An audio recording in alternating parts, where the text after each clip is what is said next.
I'm going to be rebuilding the Edmonton Oilers until the legend that is Connor McDavid decides to hang him up and retire from the NHL. And hopefully I can build a dynasty here in Edmonton just like they had way back in the 80s. Here we are at the NHL draft, and we got to make some moves right away. We got to get younger and we got to get better. Martin Ferravari from Washington for Bo Akey, a 3rd, 6th, and a 2nd. And they're totally unwilling to go through with that. I know it's a little bit of a lowball offer. I'm going to add in another 3rd rounder to the trade, and there we go. First trade under the GM Pasta era. We got ourselves a blockbuster deal. Nurse, Wright, a 1st, 2nd, and a 3rd for Gavrikov, Fabry, and Schneider from the New York Rangers. Bang! There it is. It is a done deal. We got rid of the Nurse contract, and honestly, we're probably going to end up flipping Gavrikov and Robbie Fabry as well. Gavrikov, we're flipping him, as well as Brett Kulak, a 5th and a 6th rounder for Burakovsky and Riker Evans from Seattle. That is a done deal. Ekholm is on the back end of his career. I want to go after a younger player in Mikey Anderson. He also is signed long-term for 7 years from the LA Kings. Add in a 2nd round pick and consider it a done deal. So we're moving off our older, big contract players for younger, better defensemen. This one hurts, I'm not going to lie. Ryan Nugent-Hopkins for Anthony Cirelli and Connor Geekie. I just threw in Stetcher to make this trade be able to go through. And bang, there it is. Not too much deliberate about this deal. I think Tampa Bay fans will think we came out ahead on here. We traded for the 14th overall selection for one reason and one reason only. We want a young guy. We want a goaltender of the future, and that is going to be Gabriel Diego. Medium elite potential, hybrid goaltender, already a 79 overall. Paul Cotter from New Jersey is the guy I want. Sam O'Reilly, a 3rd and a 4th round pick, and the New Jersey Devils are totally unwilling to go through with this. Instead, it'll be Sam O'Reilly and a 4th round pick for Pavel Dorofeyev from the Vegas Golden Knights. On paper, this trade sounds absolutely bonkers, but think about it. Hyman's 33. He's peaked now at a 91. He started out at like an 87 overall at the beginning of the season. Protas is like a decade younger. McMichael's young. They're signed for less money than Zach Hyman as well. A 2-for-1 deal. Bang. There it is. We picked up Alexei Protas and Connor McMichael from the Washington Capitals. Adding another depth piece to the Edmonton Oilers in the form of Eli Tolavainen. We also get rid of that Adam Henry contract. On the behalf of Seattle, they accept my deal. Dylan Holloway, you were never meant to leave, brother. We got Frederick in a 1st for Dylan, and they're not going to go for it. It is not going to fly. Unfortunately, I'm unable to get Dylan Holloway. And with that extra money that I offloaded in all of those trades, we signed Claude Giroux to a 1-year, $7 million deal for an 87 overall playmaker. As we now head into basically our first real season, this is what our roster currently looks like. We got Leon, Connor, and Protas as our first line. Savoy alongside Cirelli and Giroux. McMichael with Howard and Dorofeyev on his wings.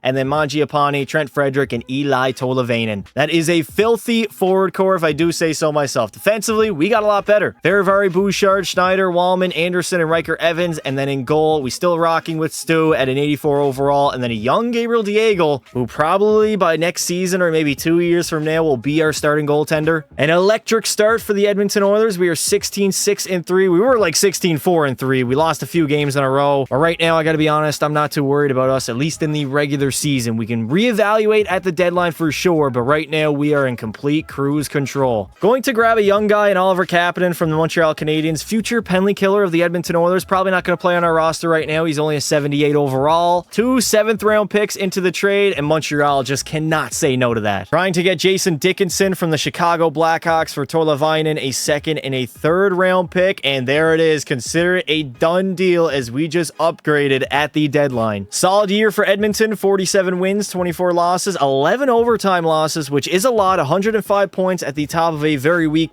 Pacific Division. Oilers had a solid year, 47, 24, and 11. 11 regulation or overtime losses is a lot. 105 points. We are at the top of a pretty weak Pacific Division, if I'm being honest. Seattle and Vegas would be the other 3 teams to make it in the entire NHL. We got Toronto winning the President's Trophy with 54 wins, and we were a top 6 team in the NHL. Individually, McDavid was solid. Only 37 goals. I thought for sure this man was going to score 40. He had 121 points. Bouchard with 114, outscoring Leon Draisaitl. That is crazy. Leo had a 50-goal year. Claude Giroux was solid on the 2nd and now 3rd line. Isaac Howard, 26 goals and 71 points in his 2nd season. Protas had a 34-goal season. Jason Dickinson was a pickup at the deadline. Cirelli was solid. Like, this might be the greatest offense of all time in NHL history. Diego was solid for 17 games that he played in his backup rookie year. Stu, I mean, 5 shutouts, 37 wins is solid, but only a 901. I hope to God we do not have to go to a backup come playoff time. Hell of a season for Austin Matthews. Most points in the NHL at 137. The most goals also at 69. Kucherov at 60. McKinnon 53. It looks like the goal scoring in the NHL was just absolutely bonkers this year. On the point side, McDavid was up there. Barkov at 115. Evan Bouchard by far and away led all defensemen in scoring. And for the goaltenders, Freddie Anderson and Mackenzie Blackwood tied for the most wins at 43, while Dostal, Swayman, Mrazek, Knight, and Skinner, as well as Jordan Binnington, all tied for the most shutouts at 5. It is indeed playoff time. It took me like an hour and 30 to get here after basically overhauling the entirety of the Edmonton Oilers. We got the St. Louis Blues in round number 1 fellow members and Dylan Holloway and Philip Broberg. Their top line is pretty solid. I mean, Robert Thomas is a 90 overall. It doesn't even come close to us, to be honest. And then the rest of their forward core looks like poverty compared to us. Defensively, we got them beat there as well. And between the pipes, I mean, they got a slight advantage in Jordan Binnington at an 86 compared to Stu's 84. Game 1, round 1, the first ever playoff game in the GM Pasta era. Here we go. First period. Oh my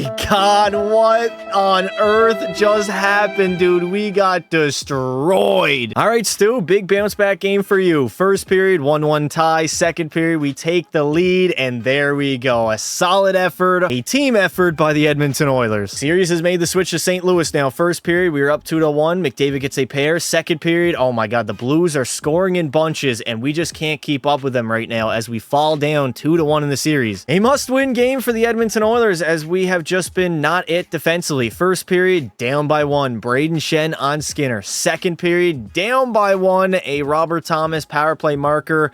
It's a 1-goal affair. Power play 5-on-3. We got a strike. Matt Savoy, thank you very much on Binner. Stuart Foreskin Skinner has just been absolutely horrific. An 821 save percentage. Diego hasn't been good in relief either, so I don't know if I feel that confident bringing him into this atmosphere as we are headed to overtime. Oh, dear God. All right, overtime. Yes, we score right away. Martin Ferivari will tie this series up. It becomes a best of 3 now. We have home ice advantage. First period, 1-1 tie. Torrey Krug and Isaac Howard. Second period, all knotted up at 2 as we enter the third, where Foreskin Skinner's got to lock the hell in, man. We're getting outshot also, but Anthony Cirelli will give us the lead on Jordan Binnington halfway through this third, and there it is. We got ourselves a tie game once again. I don't know what it is, but we can't just hold on to a lead. Dorofeyev gives us one late in the third. Can Stu Skinner lock it up, shut the door, and the Oilers will go up 3-2. Definitely been a back and forth series, but I'm ready for it to end. First period, oh man, we're just not scoring first. Torrey Krug on the power play. Second period, still down by 1. Where is our offense? It has completely evaporated. Thank you, Matt Savoy, for tying the game up at 1. And then Jason Dickinson will answer. We have the lead, but Alex Texier will score for St. Louis. And all of a sudden, we are back in a familiar territory, all knotted up at 2 apiece, as Robert Thomas late in the third will give the Blues the lead. Are they going to hold on? Can Edmonton claw their way back into this game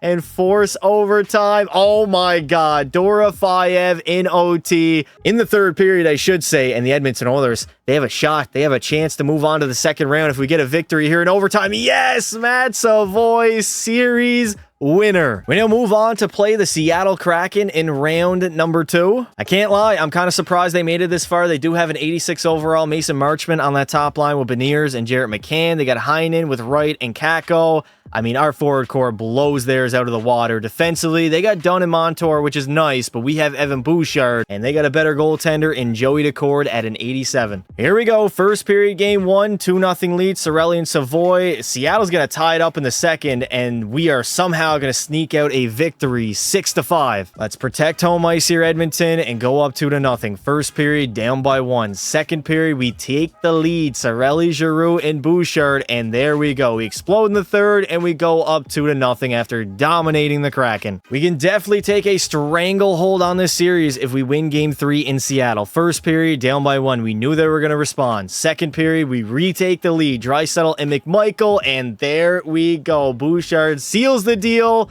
and now Edmonton is 1 win away from going back to the conference finals. The Brooms are ready, and the Edmonton Oilers are ready to go to the conference finals. But, I mean, Seattle, 3 goals in the first period. We are not winning this hockey game. We are going back back to Berta for a Game 5. All right, Oilers, let's take care of business on home ice in Game 5. First period, up 2-0. McMichael and Protas. Second period, a 4-2 lead, and there we go. We dominate the Kraken in a 5-game gentleman's sweep. At least we get a fresh matchup in the conference finals. Instead of it being the Dallas Stars, it will be the Winnipeg Jets. So we got 3 out of the 4 remaining teams being in Canada. So the chances are we are going to have a Canadian team win the Stanley Cup. Now, the Jets are missing Nikolai Ehlers, a massive loss on that first line. Instead, they replaced him essentially with Patrick Kane at an 85 overall. Scheifele is nice. Kyle Connor's nice, but I think our offense is overall a lot better than theirs. It's deeper. We got the better top-end talent defensively. They got Josh Morrissey, who's I'm not going to say a lot better, but he's 1 overall better than Bouchard. Neil Pionk's another great defender, so their top 2 is better, but overall depth, I'd say to the Oilers, but we do not have a 92 overall netminder between the pipes. Game 1, home ice advantage yet again. First period, 3-1 lead, 4-2 after 2, and we low-key kind of filled the net on playoff Hellebuck. We have been on an absolute heater as of late. First period, 2-0 lead again. McDavid and Giroux. Second period, 5-1 lead, and playoff Hellebuck, the legacy continues. You are never shaking that narrative. All right, we are in Winnipeg, the whiteout in full effect in the conference finals. First period, we go up 2-0 yet again. Howard and Wallman. Second period, 3-1 lead, and the Winnipeg Jets cannot stop the Oilers from scoring. Now, I know a potential sweep is on the horizon, but I have a feeling a 3-0 first period for Winnipeg. Maybe not. Dorofeyev gives us the lead. Second period, 4-1 lead, and the Winnipeg Jets, they got their asses swept. A rematch of 2006 for Connor McDavid's first ever Stanley Cup in his NHL career. Book it. Now, the Hurricanes, they could be a lot better. That first line is looking nice with a 91 Ehlers, 93 Aho, and 92 Svech. I think we're a tad bit better, to be honest. They got a decent top 6. Their depth is a little bit better than prior teams that we played defensively. They got Jacob Slavin, but outside of him, it's looking a little bit rough. And Freddie Anderson, he's a little bit better than Stu at an 89 overall. Back in the Cup Finals for a 3rd consecutive season. 3rd time is the charm. First period, 2-0 lead. McDavid and Protas. Second period, Carolina will split it in half, but we will get the victory on the road. The first series of this postseason where we do not have home ice advantage. Game 2, if we can take both on the road, I would be extremely happy. First period, yeah, Carolina's going to explode for 5, and they're going to tie the series up at 1 apiece. Game 3 will be that swing game. First period, 1-0 lead for the Hurricanes. It will be Joseph. Second period, we go down by 1. Dorofeyev has our lone goal. McDavid's not performing as expected. Gotta be honest, some of our offense has gone away. We got a power play. We couldn't capitalize on another power play, and we don't get anything on back-to-back PPs as the Hurricanes look to hold on to a 1-goal lead. Freddie Anderson with a .930 save percentage, and William Carrier will seal the deal. Come on, Edmonton. We cannot lose Game 4 on home ice. First period, oh my God, Skinner, dude. Svechnikov, Rosovic, and Svechnikov. We are out of it. I mean, it's a 1-goal game. There is a chance we come back, but I don't know, man. This is looking rough. Carolina just lighting us up right now. Power play for the Oilers. Can we? Yes! Matt Savoy on the power play, and then Martin Ferravari will give us the lead. What a comeback for the comeback kids, but we got to hold on. Stu's got to lock in. 5 minutes to go in the third as the Edmonton Oilers will tie the series up at 2. It is now a best of 3. First period, 1-0 lead. Thank you, Isaac Howard. Second period, 5-2 lead for the Oilers. And now in Game 6, back on home ice with the cup in the building, we have a shot. 2-0 lead, Svechnikov and Ehlers. Second period, we will tie the game up. Protas and Schneider, and we got a massive third ahead where our captain will give us the lead, and then Evan Bouchard will extend it. Leon Draisaitl. Where did the goal scoring come from? 3 unanswered in the third period, and Carolina, it is trouble in paradise. Holy hell, less than a minute to go in the third period, 55 seconds. We got a 2-goal advantage. It was Svechnikov that got them back to within 2. Empty net for the Canes. The cup in the building. The Oilers have a shot, and GM passed his first ever year to go all the way and win the Stanley Cup. Martin Ferravari moves it up. Savoy's going to get bodied, though. The little man over to Sean Walker. Hurricanes got to go for it. They're down by a pair. Walker in the middle. Stu with the save. Have not been able to say that too many times throughout this playoff run. Martin Fehervary, where are you going? Oh my god, the Oilers are just getting absolutely forechecked to hell right now. Nikolai Ehlers finds Slavin from the blue line, gets blocked. Rebound, that's a trip, referee. That's got to be a trip. Walker, shot, saved by Stu. We have 19 seconds to go in the third period. I took a timeout to get our energy back. Oh no, Slavin from the blue line. Stu with the save. McDavid rebound, another save by Stu. Shots are 38-37 for the Oilers. 11 seconds to go. Bouchard all the way up to Pavel Dorofeyev. He will seal the deal on this one. As the Edmonton Oilers in GM Pasta's first ever season, general managing the team, they will go all the way. They will get it done, and the third time is the charm. 3 straight Cup finals, 1 win, 2 losses. McDavid finally has a Stanley Cup to his resume. And I think, honestly, this team is built for the future as well. We got a lot younger, we got a lot better, and we went all the way in year number 1. McDavid's going to win the Conn Smythe Trophy. I mean, who else would it be? 10 goals, 32 points. He's had better playoff runs, but it doesn't matter. It does not matter because he got it done his third go around and finally can call himself a Stanley Cup champion. Does it get any sweeter than winning it on home ice as well in front of our home fans that have literally endured the last 3 years of Oilers hockey of making the Cup finals and then losing, and in year number 1 of GM Pasta taking over, he is going to lead this team to victory. But this is only the first of many. A dynasty incoming for the Oilers.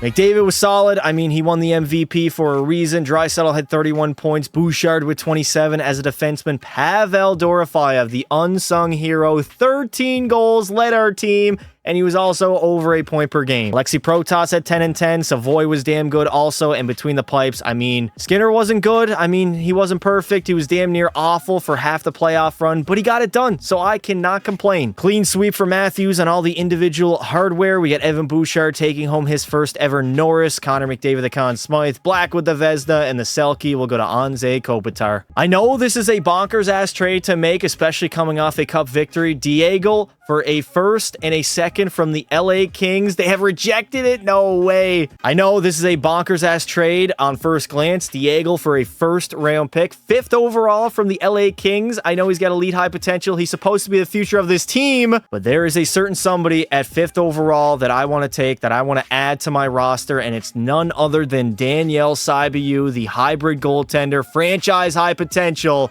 at an 80 overall. The defending champs are in a damn good position to repeat as champions and make our 4th Cup finals in a row. We got Dry, McDavid, and Howard on that top line, 89, 99, and a 98. Protas with Savoy and Laine, who we picked up during free agency. Mangiapane with Cirelli and Dorofeyev, and then Connor Geekie, Connor McMichael, and Vasily Podkolzin. Defensively, no changes to be had. The exact same decor as last year. And then we got Skinner as our starter, and the young guy, and Daniel Saibiu as the backup at an 80 overall. He's only 18 years of age. Pius Suter. So we got Mangiapane, Frederick, and a first round pick to Boston. Still will not go through with that trade. These guys are trying to milk me absolutely dry. Bang, throw in a second and consider it a done deal. Riker Evans, a 2nd and 2/3 for Gustav Forsling from the Florida Panthers. Totally unwilling, which most likely means they're probably going to be wanting another first round pick from Edmonton. Our first round picks honestly are kind of expendable at this point. So Evans, a 1st and a 2nd for Gustav Forsling, and they still don't want to go through with it. Add in another 2nd and a 3rd for Gustav Forsling, and he is the newest member of the Edmonton Oilers. This team is well on its way to going back-to-back. 10-3-1 to start the season. Absolutely electric, and I mean, we should be the odds-on favorite to win the Stanley Cup. Oilers, yet again, solid year. 57-20-5 was a record at the top of the Pacific Division, and we won the President's Trophy for the first time in the GM Pasta era. Connor damn near hit a new career high, 58 goals, 148 points. Draisaitl had 137, and Evan Bouchard cracked over 100 points for the 2nd consecutive season, as we have 3 100-point scorers on our team. Isaac Howard was solid, 39 goals, 96 points. Protas had 83 and 36. Patrick Laine scored 35 goals. Like, our offense is just unbelievable. And then Skinner, he was solid, a 909 save percentage, 2 shutouts. Daniel Saibiu, unfortunately, I did not have auto-rotate goalies on. He only had an 843, but that was only in 2 relief games. McDavid will have have the most points at 148 and the most goals at 58. It will be the Colorado Avalanche in the first round of the postseason. McDavid and Draisaitl with Bouchard against Nathan MacKinnon and Cale Makar. Nathan MacKinnon is by far and away their best player at a 98. They got Martin Necas at a 93, but outside of that, man, this forward core is looking rough defensively. Taves and Makar is nice. We have Bouchard at a 94, but they have Samuel Girard at an 87. I still think top to bottom, they maybe have the better top end talent with Makar, but we definitely have the better D-core. And in goal, Mackenzie Blackwood is definitely better than Stuart Skinner. Here we go. Game 1, round 1. Trying to go back-to-back here with Edmonton. We got a 1-1 tie after 40. Heading to overtime in game number 1 with Kevin LeBanc scoring the game winner. Definitely got to respond here in game number 2 on home ice. First period, down 2-1. We got Duhar and Makar. Second period, down by 1 yet again. And the Avalanche will explode and steal the first 2 games on the road. A must-win game here in Colorado. First period, 1-0 lead. Thank you, Pavel Dorofeyev. Second period, 3-0 lead. And Stuart Skinner will shut out the Colorado Avalanche. We can tie the series up here in game number 4. First period, 2-1 lead, Cirelli and Howard. Second period, we go up 3-1, and just like that, Edmonton is back in this series. We have definitely started to find our game. Game 5 on home ice. We got a high-scoring first period, 4 goals, Savoy and Podkolson. No Leon and Connor yet for Edmonton. That's a little bit concerning. Second period, we are down 5-3. And we will face elimination on the road. All right, facing elimination on the road in Game 6. First period, we go up 1-0. Connor Geekie. Second period, 4-0 lead, and we have brought them back to Berta. Game 7, round 1. Here we go. We're on the board before I could even simulate. First period, 4-0 lead. It is 4-1 after 2, and the Edmonton Oilers will still defend their title. We got another rendition of Oilers versus Knights in the second round. That top line is nice. A 94 Marner with a 95 Eichel and 88 Barbashev. I mean, the rest of their forward core isn't anything special. Defensively, Shea Theodore's nice at a 90, but I think our D-core top to bottom is better. And we got a similar goaltender. They got an 86. We have an 84. First period, we take the lead. Thank you, Dorofeyev. Second period, the game is all knotted up at 2, and Vegas will steal the first one on the road. Entering the third period, all knotted up at 1, but we had a massive third. Bouchard finally has awoken. 2 goals, and then Connor McMichael gets one as well. On the road in Vegas for game 3. First period, up 2-0. McMichael and Bouchard again. He's finally finding his groove. Second period, still a 2-0 game, and we will go up 2-1 in the series. All right, we can take a stranglehold on this series and go up 3-1. No score after the first period. We are down 3-1 entering the third, and Vegas will tie this series up at 2. Pivotal game 5, a swing game for sure. First period, 1-1 tie. Evan Bouchard has been scoring at will against Vegas. Second period, a 2-2 tie. We are headed to overtime here in game number 5. Who is going to take a 3-2 series lead? And it's going to be, my spleen, Mark Stone, giving Vegas the win. Exact same situation as we were in the first round. On the road, facing elimination in game 6. First period, no score in the game. Second period, we go up by 1. Evan Bouchard, another goal in this series. But then again, we're only up by 1 here in the third. Power play for Edmonton. Can we strike? No, we do not. Halfway through the third period, Stuart Skinner. Oh no. Power play for the Knights. They don't get anything on it. Late stages of the third period. Can the Oilers hold on, bring them back to Berta, and force a game 7? The Edmonton Oilers have not had it easy so far in this playoff run. Back-to-back game 7s on home ice. 3-1 lead after 1. Finally, Protas has awoken. We get one from Gustav Forsling and Dorofeyev, but the Golden Knights, are you kidding me? 4 unanswered in the second period. Stone, Eichel, Marner, and Haig. Things are not looking good. Draisaitl makes it a 1-goal game. Oh my God, never mind. Connor McDavid on Pyotr Kochetkov. We got ourselves a tie. Evan Bouchard on the power play. What is going on in this hockey game right now? I can't tell if I'm on drugs or this game is on drugs. We have the 1-goal advantage. Late stages of the third period in game 7. Please, Edmonton, hold on. Can we go back to the conference finals?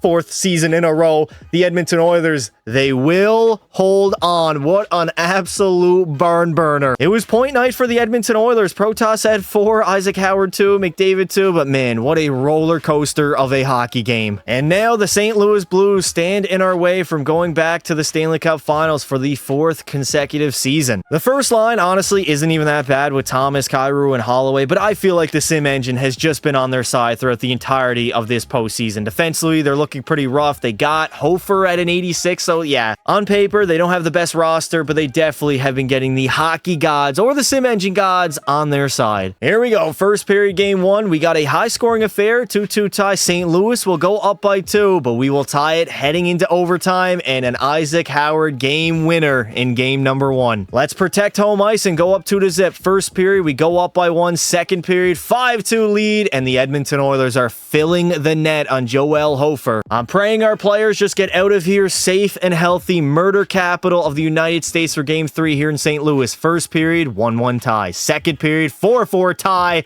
And we are going to fall down 6-5 in game number 3. Game 4 still in St. Louis. We go up 2-0 after the first. Schneider and Howard 4-0 after 40, and now up 3-1 in the series. With now the opportunity in game 5 to end the series and head back to the finals. First period, no score in the game. Second period, 3-1 lead for the Oilers, and we dominated the St. Louis Blues in 5 games. The storyline is set. It will be the Florida Panthers in the Stanley Cup Finals. They won twice against us. We won last season against a different team, and now we get a shot at revenge. No doubt this is the toughest team we've ever played. A 95, 2 95s and a 97 on that top line with Reinhart, Kachuk, and Barkov. That's insane. That's even better than our top line. Verhaeghe with Marshy and Samoskevich. I mean, outside of Verhaeghe, the rest of this forward core, Lundell's not that great. Bennett's an 87. Defensively, we took Gustav Forsling from them, chat. They got Riker Evans, but we got the better D-man for right now, and Sergei Bobrovsky is on the same tier as Stuart Skinner. If we can somehow manage to shut down that top line, I will feel much more confident. Down by 1 after 1, and yeah, the Florida Panthers strike first. They steal game number 1 on the road. Game 2, we got to bounce back. First period, 3-0 lead for Edmonton, 3-0 after 2, and there we go. We bounce back in a big way, dominating the Panthers 6-1. In Florida for game 3, let's see if we can take a lead in the series. First period, 1-0 lead. Thank you, Leon Draisaitl. Second period, we go up 4-0, and just like that, we're leading 2-1 in the Cup Finals. We have an opportunity here in Game 4. We can go up 3-1. First period, down by 1. Marchand strikes on Skinner. Second period, we tie the game up. Evan Bouchard on the power play. Please, Edmonton, take a stranglehold on this series. Go up 3-1. Then we have the chance on home ice to win the Stanley Cup. No! Anton Lundell on Stuart Skinner, giving the Panthers the lead.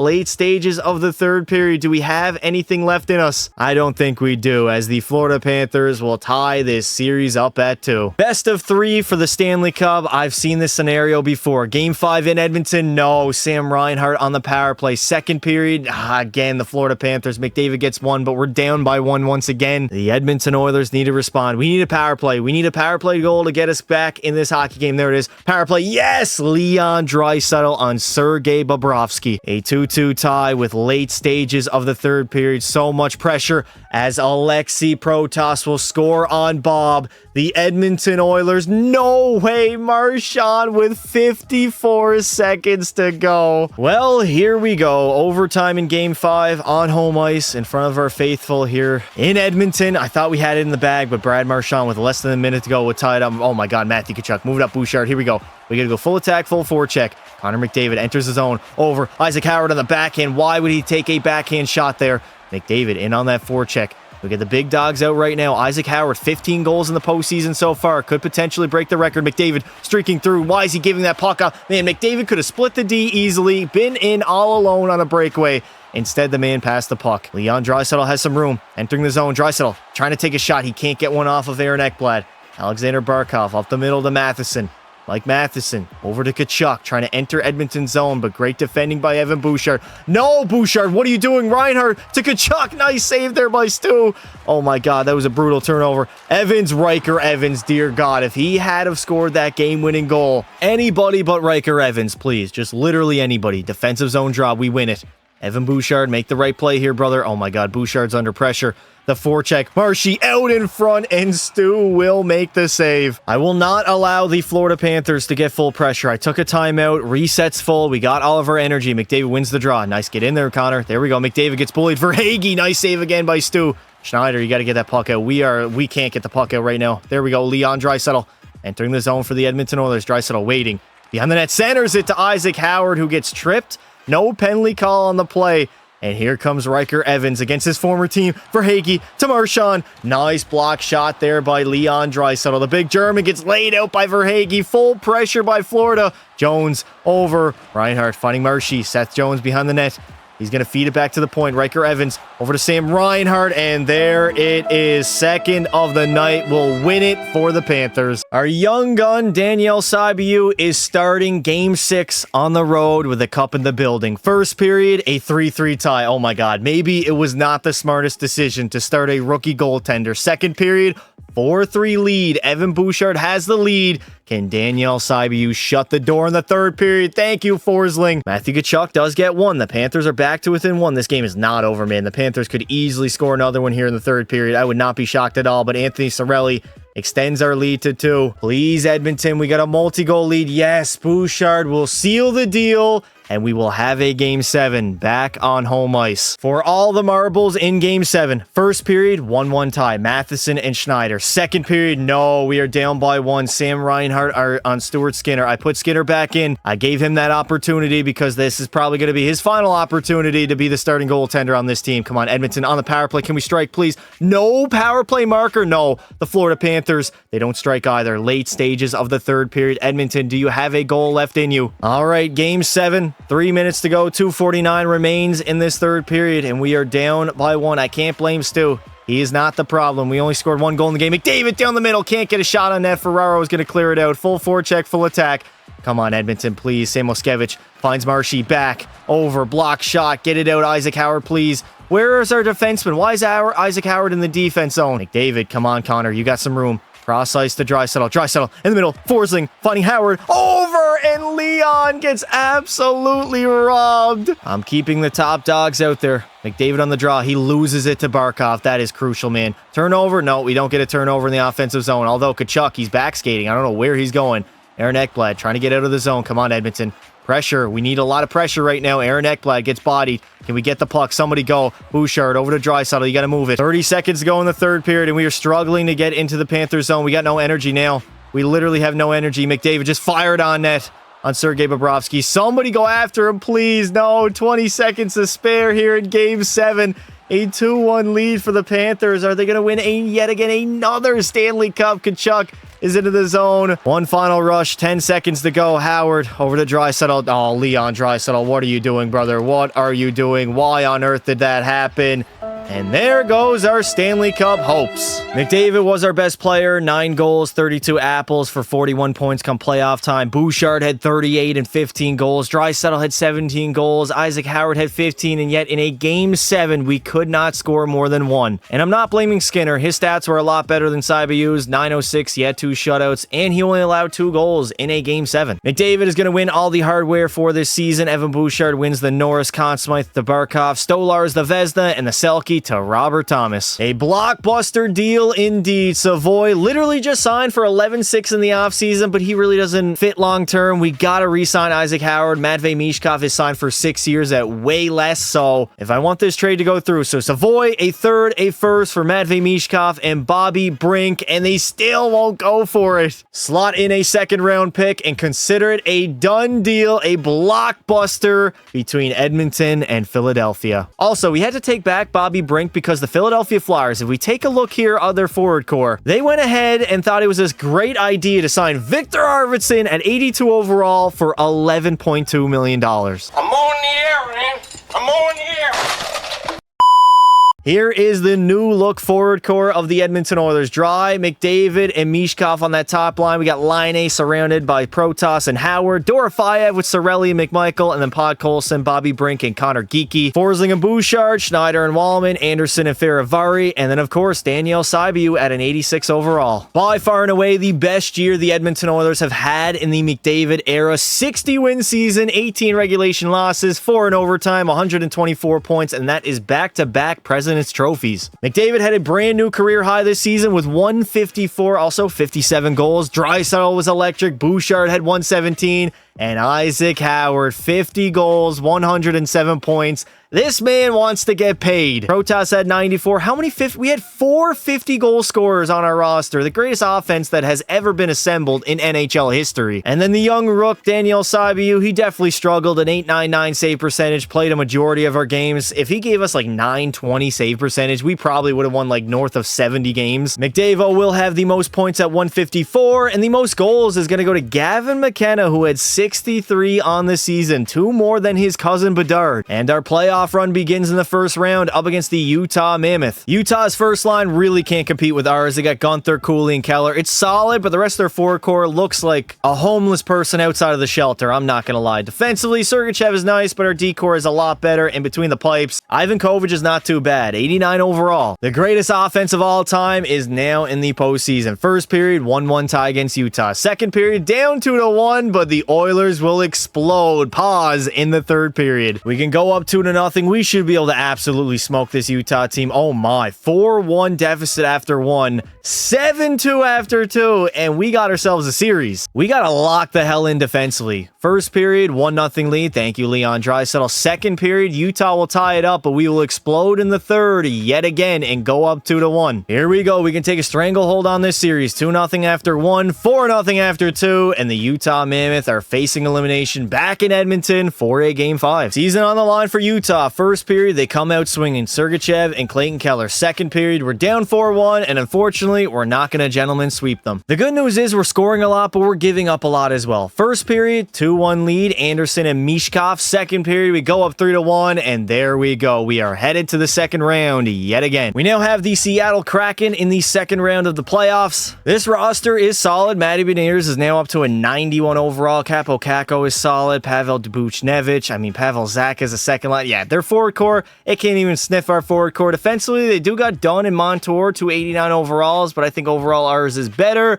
But they definitely have an advantage between the pipes in Joey Decord at an 88. Here we go. We're going to have home ice throughout the entirety of the postseason because of our great regular season. And there we go. We take care of business in Game 1, 4-2. Can we go up 2-0 over the Kraken? 2-1 lead after 1. We got ourselves a tie game entering the third period of Game 2 here in the second round. Seattle and Edmonton all knotted up at 3. But the Oilers will come out on top thanks to Leon Draisaitl scoring 2 goals in the third period. Game 3 in Seattle. First period, we are down 3-1. Wright, Schwartz, and Buchnevich. Second period, down 4-1, and the Kraken will get their get back. All right, Edmonton, big game here in Game 4. First period, 4-1 lead. The Edmonton Oilers go up 3-1 over the Kraken and are on the verge of making the conference finals once again. Game 5 in Edmonton, series on the line for the Kraken. First period, 2-0 lead. McDavid and Draisaitl. Second period, still a 2-0 lead. And the Oilers, for the 5th consecutive season, are headed back to the conference finals. I don't know why this Blues team is just simulating so well, but it is a rematch of last season. It is pretty much the same team as last season. Can't hold a candle to our forward core defensively. Oh my god. Now I understand why they're here. They signed Makar in the offseason, 98 overall. They locked him up for 7 years at $18 million.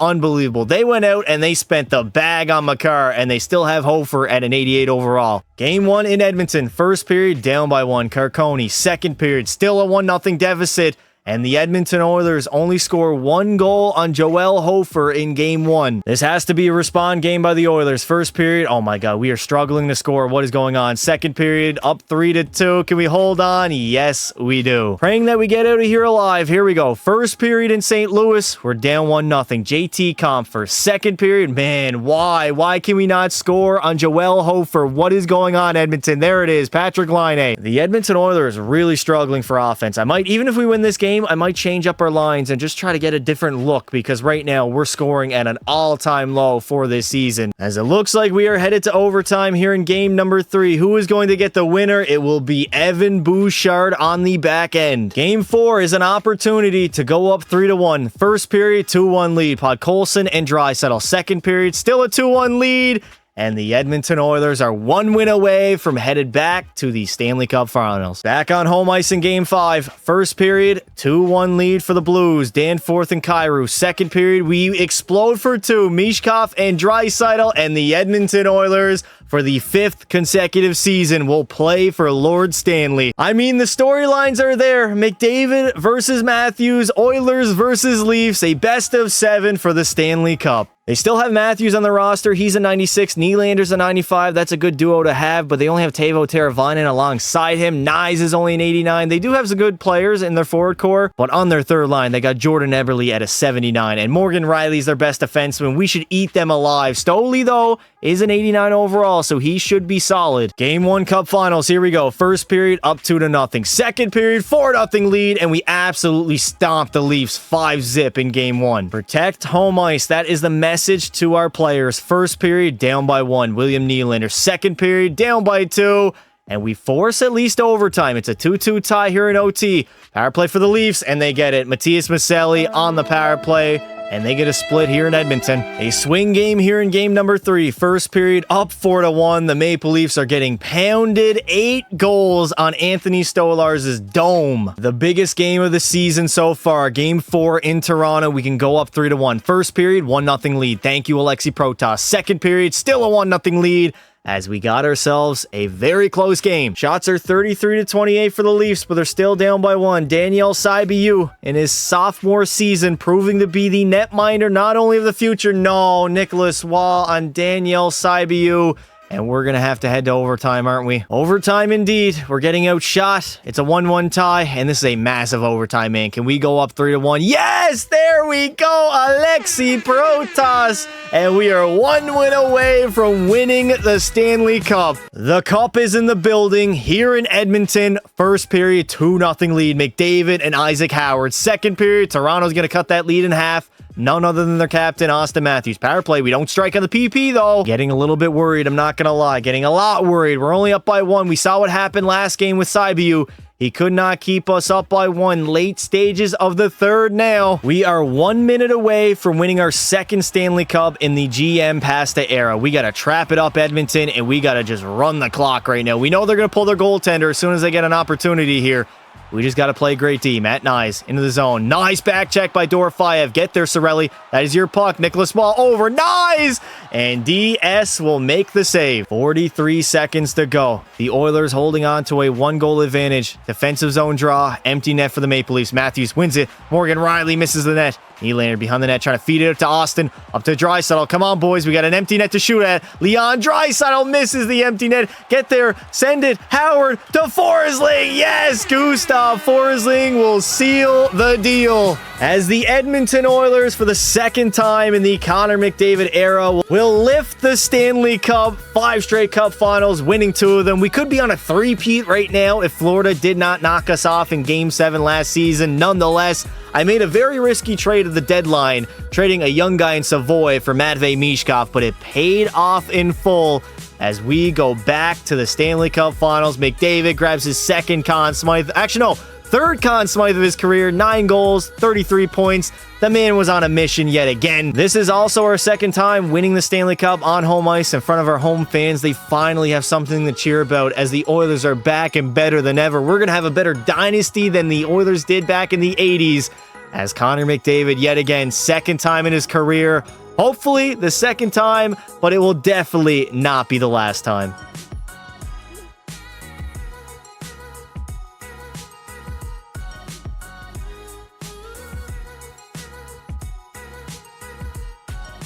Again, McDavid was our best player in the playoff run. Leon Draisaitl had 17 goals and 32 points. Bouchard had 26. Matvei Mishkov with 21. Isaac Howard was solid. Still got to sign him in the offseason. That is going to be tough. And then Saibiu, a 933 with 2 shutouts. That is the massive difference between him and Stuart Skinner. McDavid with another Ted Lindsay, Art Ross, and Hart Trophy. Gavin McKenna will win the Maurice Richard. Bouchard grabs his 3rd consecutive Norris. Conn Smythe for Connor. Philip Gustafson's the Vezina. And we got Bo Horvat taking home the Selke. Bennett Seneca for Connor McMichael. 1-for-1 from the Anaheim Ducks. Damn. Consider it a done deal as GM Pasta just continues to fleece the Anaheim Ducks. Well, we are running into cap hell right now, so Cirelli, for a young guy who's essentially going to replace him, 83 overall, signed for 3 seasons on an entry-level deal, and wow, Anaheim does not want to go through with that. They're not getting fleeced by GM Pasta again. I will throw in a second and a fourth into the trade instead.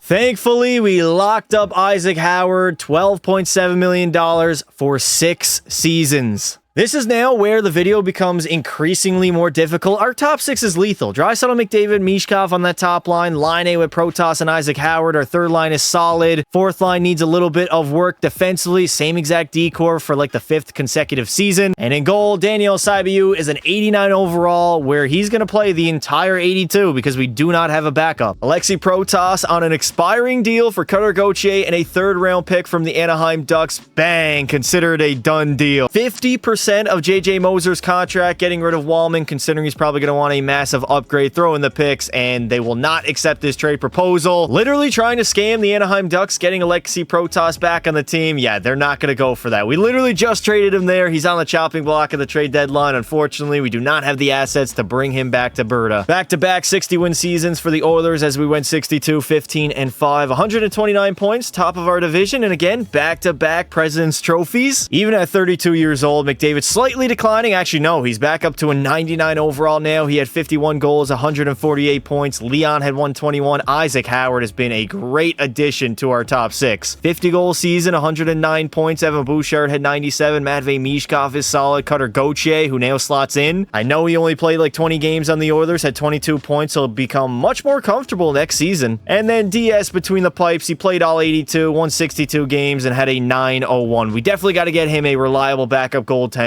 for next season. McDavid had the most points at 148, and the most goals will go to Nathan McKinnon, tying alongside Matthews and Luke Yonkman. All 3 of them had 62 on the season. As for the 3rd year in a row, we're going to play the St. Louis Blues in our playoff run. Last 2 years, it was in the conference finals, but this time it's in the 1st round. We are very familiar with this roster, and they're not even close to us. I think we gentlemen swept them back-to-back years. They do have Cale Makar, which can be a little bit concerning. 30 years old, 98 overall, and between the pipes, we got the better goaltender. Game 1, round 1, trying to go back-to-back. First period, down by 1. Vladimir Tarasenko scoring goals in 2029. We do go to overtime, double overtime, and the St. Louis Blues, Alex Texier on Saibiu. They're going to steal game 1 on the road. First period, game 2, we go up 2-1. Howard and Seneca. Second period, oh my, the Blues explode, and Cairo gets a second period hat trick, and we tie it up in the 3rd. Seneca and McDavid as we head to overtime in game number 2.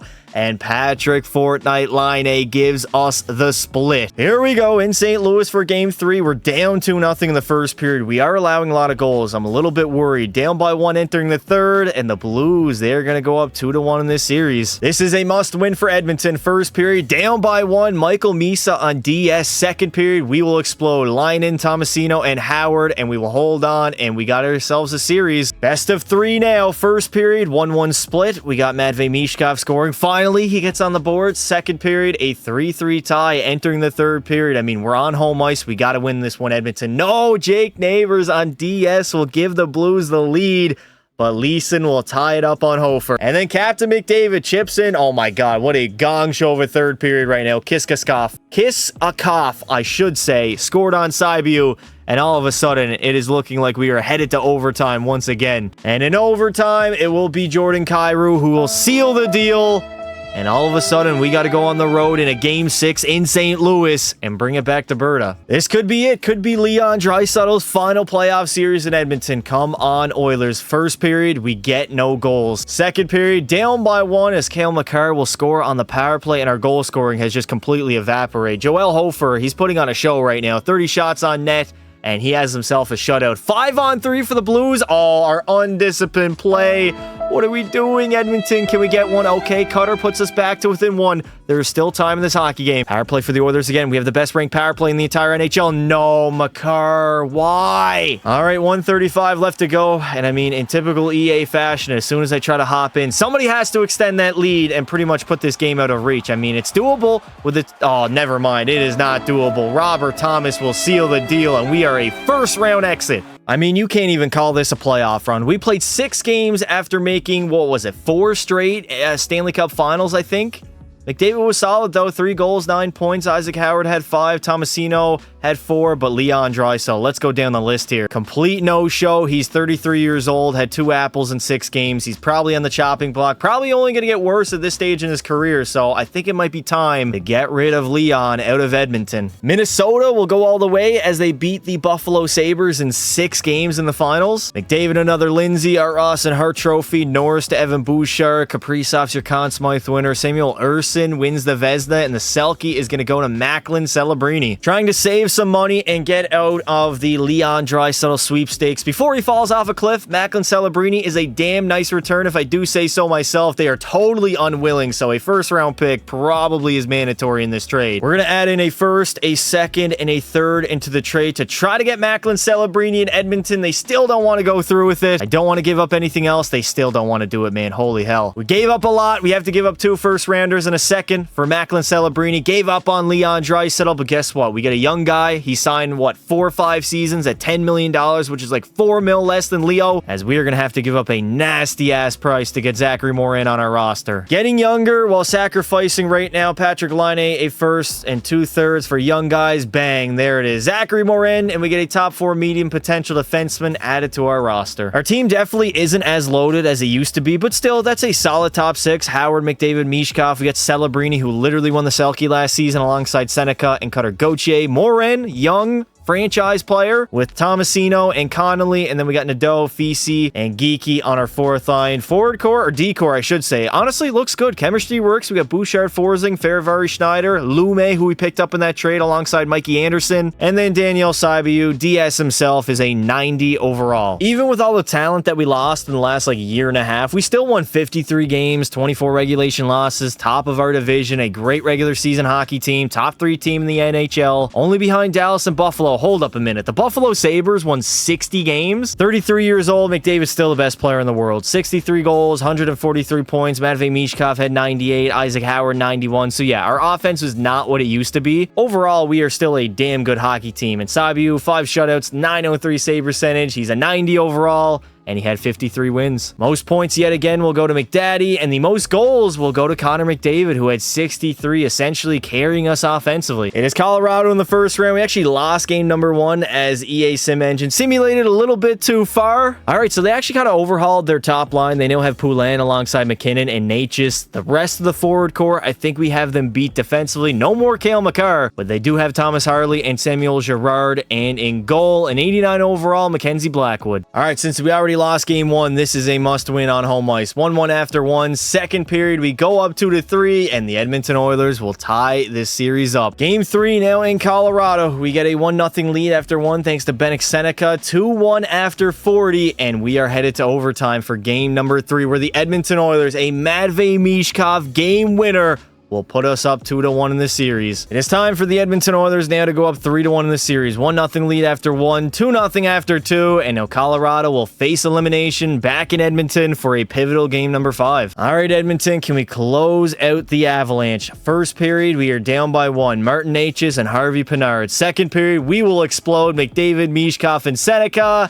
and we are headed to the second round. The team that we traded Alexei Protas to was Anaheim, and now we got to battle it out in the second round of the playoffs. Now, Anaheim ended up losing Alexei Protas anyways in the offseason, so it didn't even really matter. Now, their top 6 is nice. Svechnikov's a 93. They got a lot of young guys here with X-Factors, 88s, 87s. They got Connor McMichael, who we dealt there a few years ago at an 85. Mintyukov and Fox is a lethal top pairing, and between the pipes, Lucas Dostal is an 89, so this is a pretty good hockey team that we're going to have to play here in the second round. Luckily, we're going to have home ice advantage throughout basically most of the playoffs, but we lose game 1 6-4 to the Ducks as they absolutely fill the net on Saibu. Game 2 in Edmonton. First period, we're down through 1. Wow, DS is getting lit up right now. 4 goals before the beginning of the third, but Edmonton, Cutter Gauthier, Connor McDavid, and Isaac Howard will save us from going down 2-0. I'm going to change up our D-lines a little bit. I know the 79 overall is kind of dragging us down a tad, but look at this. Mikey Anderson's up to a 90, but Gustav Forsling a 90, and Bouchard is a 97. Game 3 in Anaheim.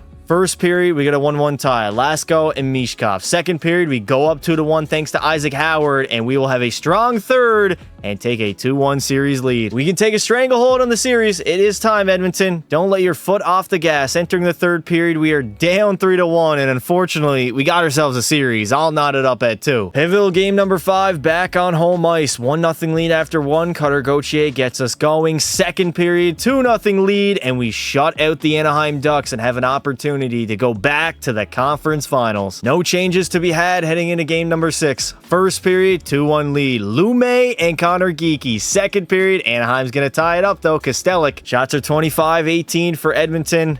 Backs against the wall are the Anaheim Ducks, and Mason McTavish will give the Ducks the lead here in the third period. Can anybody on Edmonton tie this game up? Power play. We do not strike in the PP. Anaheim, though, they don't strike either. Late stages of the third period. No hero for Edmonton, and we are headed to a game number 7. Do or die game 7, round number 2 against Anaheim. Here we go. First period, 2-1 lead. Matvei Mishkov and Connor McDavid. Second period, we explode, go up 4-1, and we are going back to the Western Conference Finals. The defending champs in the conference finals. This is going to be a very tough series. Yeah, no surprise why this team won the Stanley Cup. Kaprizov's a 96. They got McCann at a 90, as well as Boldy at a 91. Marco Rossi's an 87. I mean, the bottom 6 isn't anything special. Brock Faber is an 89, and in goal, they have an 88 overall. Philip Gustafson. Definitely going to have some trouble with this team. They're probably going to score a lot on us, but we should be able to fill the net as well. We're the best offense the NHL has ever seen. Game 1 against the defending champs. First period, no score in the game. Second period, we go up 2-0. Mishkov and Morin, and the Edmonton Oilers are going to win game number 1. They are the defending champs for a goddamn reason. 1-0 lead after 1. Minnesota's going to tie it up after 40, and we are headed to overtime for game number 2. Power play for the Oilers, and we will strike. Macklin Celebrini game winner, and all of a sudden, it's a 2-0 series lead. If we win game number 3, I will guarantee a victory against Minnesota. First period, the Wild are going to come out strong. Marco Rossi gives them the lead. Second period, they go up 2-0, and the Edmonton Oilers scored 2, but it was not enough, as Minnesota will take game 3. Game 4, we can take a stranglehold on this series. First period, oh my god, we explode for 4. Second period, 5-3 lead, and the Edmonton Oilers are 1 win away from heading back to the Stanley Cup Finals for the 6th time in the last 7 years, I believe. We're back in Edmonton for game 5, up 3-1 in the series. 3-0 lead after 1. Connolly gets a pair, and McDavid on the power play. Second period, oh my god, Minnesota made it a game. Come on, DS, what are you doing, brother? 18 shots, 2 goals against. Lume will extend the lead to 2. This is a defenseman, by the way, scoring all these big game playoff goals. Back to a 1-goal affair. 7 minutes to go, and there it is. Ezamon's going to tie the game up, but Macklin Celebrini will retake the lead for the Edmonton Oilers. Can they hold on? As we are going back to the Stanley Cup Finals yet again. This will be Edmonton's 6th Cup Finals in a 7-year span, so safe to say they're a dynasty, and they can go and win their ring number 3. No surprise at all seeing Ottawa here. They have a 96 overall P. Shorzy, although they are playing him on the second line, which is very questionable. Batherson, Timmy Stu, and Kachuk are all in their prime. Yeah, they got a good top 9. Defensively, Sanderson and Chabot are nice. Outside of that, they got jack shit. And Anthony Stolarz is only an 84, so we should be able to score a lot of goals, but I feel like Shorzy and the rest of the Senators squad also are going to score a lot. First period, game 1, no score in the hockey game. Second period, we go up 4-0, and the Edmonton Oilers actually shut out Ottawa in game 1. Protect home ice, we go up 2-0. Ottawa's going to strike back. We do in the second period as well. Morin, McDavid, Cutter, and Nadeau. And the Edmonton Oilers are 2 wins away from their 3rd Stanley Cup in the GM Pasta era. 84 overall Anthony Stolarz is just not going to cut it facing this Edmonton Oilers team. And as you can see, we fill the net 5-1, go up 3-0, and a potential sweep is on the horizon. Now, I have a feeling Ottawa is going to score 3 in the first period. Never mind. We go up 4-2. Second period, still a 4-2 lead. The Stanley Cup's in the building. A sweep is on the line. McDavid strikes on the power play, extending our lead to 3. And all of a sudden, the Ottawa Senators are shook. P. Shorzy, oh my god, it is over. Stop the bleeding. The Edmonton Oilers have won their 3rd Stanley Cup in 7 seasons in the GM Pasta era and have finally cemented themselves as a dynasty. 3 in 7 years is definitely a dynasty in the modern NHL. I think we went back-to-back. Maybe we didn't. I don't even remember at this point. We had the one blimp on the radar, which was last season, where we went out in the first round. Even though we had a much better hockey team than we did this year, nonetheless, we sweep Ottawa in the Stanley Cup Finals, win Stanley Cup number 3, and Connor McDavid grabs his 4th Conn Smythe of his career, 15 goals, 34 points, the greatest player of all time. We also get to win it in the nation's capital of Ottawa, as Connor McDavid yet again now is a 3-time Stanley Cup champion.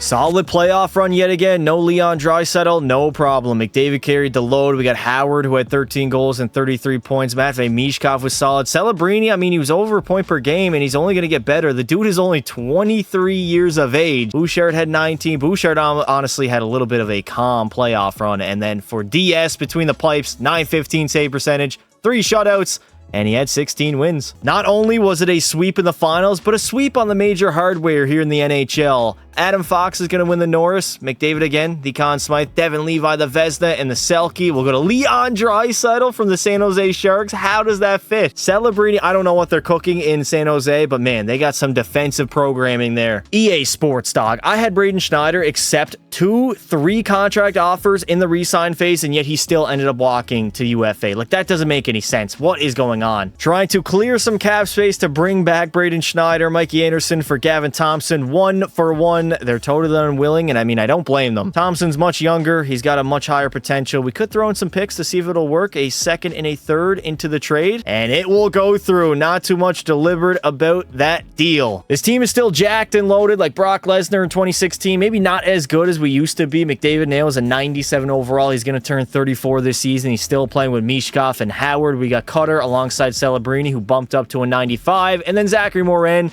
in our top 6, 86 overall. Geeky, Zibanejad, Seneca. We got Tomasino alongside Hayes and Connolly defensively. A little bit of an overhaul in the D-Corps, but we got pluses across the board. Trouba and Lumi fit well as Gavin Thompson, who's only young, 20 years old, 84 overall. And then DS between the pipes, he's bumped up now to a 92 overall. The Edmonton Oilers, frankly, just know how to win in the regular season. 56, 22, and 4, 116 points, top of the Pacific Division, and the 2nd best team in the NHL, only behind the Buffalo Sabres. Even though McDavid's slowly declining, he still put up 53 and 119. Bouchard had 95. Like, we don't have the offense we used to have where we had like 3, 4, 100-point scores, but we're still the odds-on favorite probably to win the Stanley Cup. As DS, he was solid between the pipes, 906 save percentage, 5 shutouts, 56 wins. I know he played all 82 at a 92 overall. Gavin McKenna has arrived, the most points in the NHL at 143, and the most goals, damn near goal per game. The man had 79 tucks on the season. He had a 23 Gavin McKenna has arrived, 143 points, led the way in that category. The most goals, damn near goal per game, 79 on the season, shot 23%, 341 shots the man was shooting. The Buffalo Sabres, no wonder they won back-to-back President's Trophies. Gavin McKenna is indeed a unit in this. Connor Bedard and the Blackhawks in the very first round of the postseason. Bedard is a 95 overall, but outside of that, Chicago's roster doesn't look that great offensively. Defensively, they're kind of loaded. Dunn, Levshunov, and Korchinski, those are 3 great defensemen, and in goal, they only have an 85 overall Carter Hart. I believe in this team. I believe we can go all the way and defend our title, but the Edmonton Oilers are going to lose game number 1, 4-3. Heading into game 2, I mean, you don't want to fall down 2-0 after losing the first 2 at home. Bedard and Korchinski, 2nd period, we will explode for 4, and the Edmonton Oilers will tie up the series at 1. Game 3, first period, 2-0 lead. Cutter Gauthier, Matvei Michkov. It's 5-0 after 2, and we have absolutely dominated the Blackhawks in back-to-back games. What a gong show of a first period. 3-3 tie. 2nd period, we go up 5-3, and we're 1 win away from moving on. Let's make quick work of the Chicago Blackhawks here, Edmonton. 1-0 lead after 1, still after 2, but the Chicago Blackhawks come back in the 3rd. Veleno, Levshunov, and Bertuzzi, they live to fight another day. Down by 1, entering the 3rd period of game number 6. I mean, Chicago potentially could force a game. Oh no.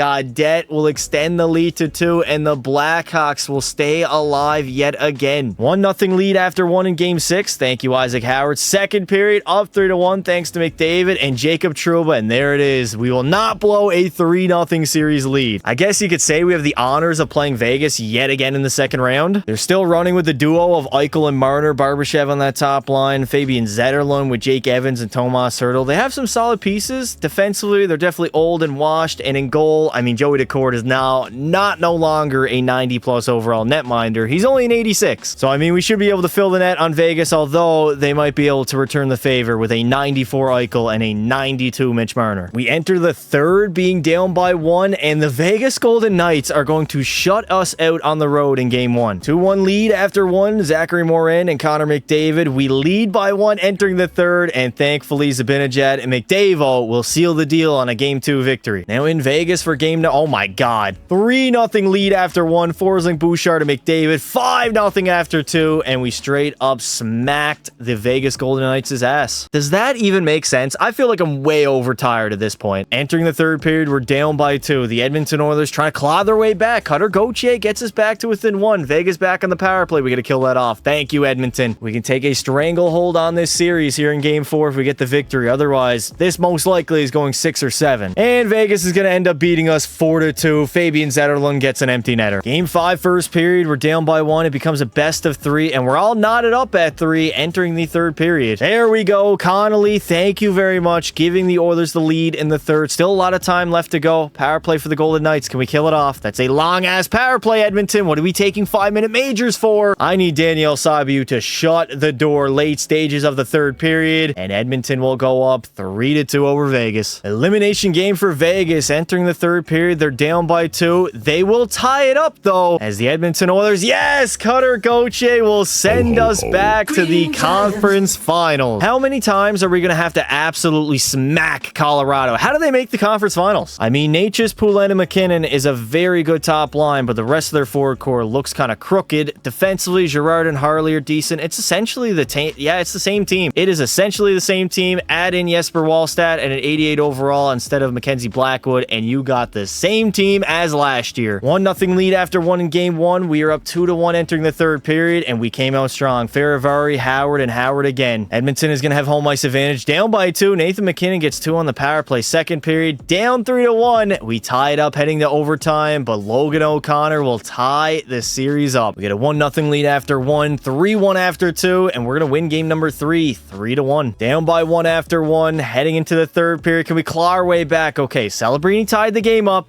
Can we get an overtime winner and go up 3-1 in the Western Conference Finals against the Colorado Avalanche? We are heavily outshooting them. And there we go, Matvei Mishkov, overtime winner. I'm on Edmonton, elimination game for the Colorado Avalanche. Entering the third period, we are leading by 1, and we are headed back to the Stanley Cup Finals. I am not surprised at all to see the Buffalo Sabres in the Stanley Cup Finals. They have Gavin McKenna. They were the best team in the NHL in the regular season. A 96 McKenna, 92 Tage Thompson, 86 Alex Tuck. I mean, the forward core doesn't have a lot of depth to it, although it's pretty decent. Yuri Kulik as a third liner's not bad. McKenna really carries the offensive load, if I'm being honest. Defensively, wow. Dahlin in power, 93 and 92. They still have Bowen Byram. Kesselring is there. They have a damn good D-core. And Devin Levi's a 91 overall, so this is by far and away our hardest challenge, I think, for both of our playoff runs as we try to go back-to-back. A little bit worried, I'm not going to lie. Buffalo scores the most goals. Oh my god. 4-1 lead after 1, 6-2 after 2. And the Edmonton Oilers will steal game number 1 on the road. Hopefully we can keep Buffalo to a low-scoring affair just like that, as game number 2 is headed to overtime. I'll knot it up at 4, and it will be a Mika Zibanejad. Let us steal the first 2 games on the road, and all of a sudden, a sweep in Edmonton is on the table. Game 3 in Edmonton, we can take a stranglehold on this series. Entering the third period, up by 1, and the Edmonton Oilers are 1 win away from going back-to-back. Game 4 in Edmonton with the Stanley Cup in the building, and entering the third period, Macklin Celebrini, he gives us a 1-goal advantage. Buffalo Sabres, I thought they were going to be our toughest challenge to date, and so far we have completely washed them here in the Cup Finals. DS, man, Daniel Sabiu, what can I say? 1 goal advantage. Can he hold on late stages of the third period? We are a minute and 19 away from winning our 4th cup in the GM Pasta era. Connor McDavid, I mean, could be minutes away from his 5th Conn Smythe, but we got to lock it down. Let's go. Defend lead. Why do we got that on the screen, EA? What is going on right now? H. Thompson bodying people right now in the corner. Uh-oh. Alex Tuck, short side. Can't get a shot on Saibu. Empty net for the Sabres. No, a horrible giveaway. Tuck over McKenna, and DS will absolutely rob him. 39 seconds to go in the third period. McDavid's going to win the draw. We got an empty net to shoot at. Don't forget that, Edmonton. Up to Matvei Mishkov with an empty net to shoot at, and he is going to seal the deal on ring number 4. The dynasty of the Edmonton Oilers will continue. Our 4th Stanley Cup, I believe, in 8 seasons. We're already listed a dynasty. McDavid probably going to win his 5th Conn Smythe of his career. What can you say? I had to completely overhaul my team like 2 years ago, trading away Draisaitl, getting rid of Wallman, getting rid of guys that actually really helped us win Stanley Cups. And we even lost Braden Schneider in the offseason last year just because of EA's bullshit nonetheless. As McDavid, that is 5 Conn Smythes, 12 goals, 36 points. I mean, is this guy already the GOAT of hockey? And yet again, back on home ice, the Edmonton Oilers in front of their fans are going to be able to raise the Stanley Cup. Connor McDavid, for the 4th time in your career, brother. Does it get old? I don't think it ever gets old. McDavid is a 4-time Cup champion, and we are not finished yet.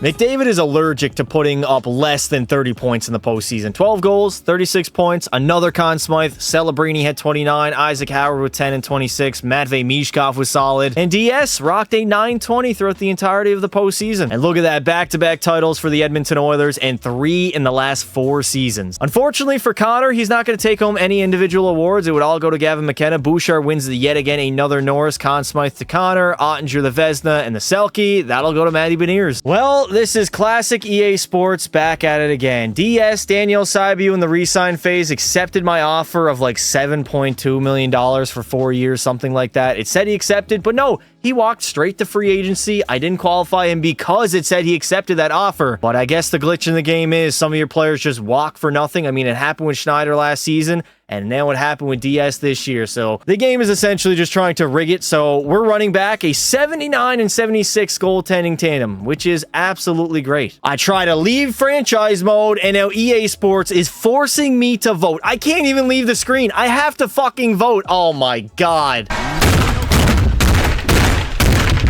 It is a sad day. We got Cutter Gauthier leaving the Edmonton Oilers for a young guy in Kadri and Minnesota's 1st round pick, and that consider it a done deal. As the Minnesota Wild accepted my offer, obviously Cutter, great player, but we need to free up some cap space to re-sign DS. This man just has no idea what he's passing up on. I'm literally, every time I offer him a contract extension, I'm raising the AAV, and he still is declining to accept my offer. After many back and forths, Daniel Saibu is coming back to Edmonton on a 1-year contract worth like $8.5 million. So at the end of the day, I guess you could say he won. After a lot of back and forth, this is what the roster looks like moving forward. Howard, McDavid, Mishkov on that top line, as good as they'll ever be. We get the young guy in Declan Kadri with Macklin Celebrini and Zachary Morin, Tomasino, Geeky, Seneca, and then our 4th line really isn't anything special. Forsling, Bouchard again. Gustav's final season with Edmonton. More than likely, I'm not going to re-sign the man. He's probably going to walk the free agency. We got Ferivari with Gavin Thompson, who is the future of this decor, and then Prnovich and Lume as our final pair, and of course DS back between the pipes, 23 years of age, a 93 overall. Retaining salary on Brandon Hagel so we can grab him up for the playoff run, a 1st and a 3rd into the trade package, and wow, it actually got rejected. Ain't no way the Tampa Bay Lightning are rejecting my offer. I'm gonna throw in a 2nd as well just to make sure it goes through. They still don't want to do it, but we for sure got to pick up something for the playoff run to try to win another Stanley Cup, and there it is. Another great year by Edmonton. 52, 25, and 5 was our record, 2nd in our division, only behind the Vancouver Canucks. As Vancouver, they were one of the best teams in the NHL. We were a top 4 team as well. I can definitely tell that Connor McDavid is not the player he used to be, although he scored 49 and 122 points. He's 35 years of age, only a 94 overall. I mean, this dude was putting up, he had 119 last year, 148, 154. He's a little bit less of the player that he used to be, but still probably the best player in the league. Celebrini only had 89. Now, I got to figure out a way to get Macklin Celebrini a little bit more productive. We got Isaac Howard at 88 and 45 goals. Matvei Mishkov didn't have a great season whatsoever. Neither did Evan Bouchard, honestly. And then Diaz between the pipes. I mean, this dude wants some big top dollars for only putting up a 907 on the regular season. 4 shutouts is nice, and of course, he's going to get all the wins considering he's playing the entire games. Honestly, I think Gavin McKenna, it might be his league right now. Most points in the NHL at 128, and he's also going to have the most goals tied alongside his cousin, Connor Bedard, at 66. As we got the LA Kings in round number 1. I feel like I've seen this a few times before. Wow, we might be in trouble. Luke Yonkman at a 96, Byfield's a 91. Their top line's lethal. Outside of that, I think we do have the advantage. They don't have a lot of depth, just like pretty much any other team in the NHL, but Rick Lidpost on the back end, he's a 96 overall. We get a 98 Bouchard. And the former member of the Edmonton Oilers, Gabriel Diego, all those years ago, backing up Stu Skinner. Is he really going to back up Sogard right now? Here we go. Game 1, round 1, a very familiar territory, and we end up dropping it 3-2 to the LA Kings. A bounce-back game for the Edmonton Oilers, although we are down 2-0. Yonkman and Byfield, second period, down 3-1. And we absolutely get toasted in Game 2. 8-2? Are the LA Kings really about to beat us in the first round of the postseason? This is not how the script is supposed to go. Can somebody really explain to me why we're paying DS all this money? This dude honestly has not been that great in the postseason. Outside of last year where he did win the Stanley Cup, 921 save percentage, had a 933 many years ago. He's been pretty inconsistent, and right now he's absolutely shitting the bed. The dude has an 857 save percentage. Game 3, we go up 2-0 after the first. Mishkov and Howard. Second period, 3-1 lead, and the Edmonton Oilers just narrowly escape the LA Kings in Game 3. Let's tie this series up and stop everybody from panicking in Edmonton. There we go. A solid effort, and all of a sudden, this became a series. It becomes a best of 3 now, and luckily entering the third period, we are putting an absolute ass whooping on the LA Kings, 7-1, and now we get the chance to eliminate them in 6 games. All right, Edmonton, let's go to the cupboard. Let's open a can of whip ass, and let's eliminate the LA Kings. 4-1 entering the third period. Why don't y'all just say goodbye already? The next victims on our hunt to our 3rd straight Stanley Cup will be the Vancouver Canucks in the second round. Elias Pettersson, Brock Besser, and Alex DeBrincat as a top line at 2032 ain't gonna cut it. This team, I don't even know how they won a playoff series. Their D-core is honestly pretty horrible. Between the pipes, okay, they got Pekka Pasta at a 92. Now I see why they're actually successful. He had a 923 in the first round as they swept, but they just ran into the Edmonton Oilers.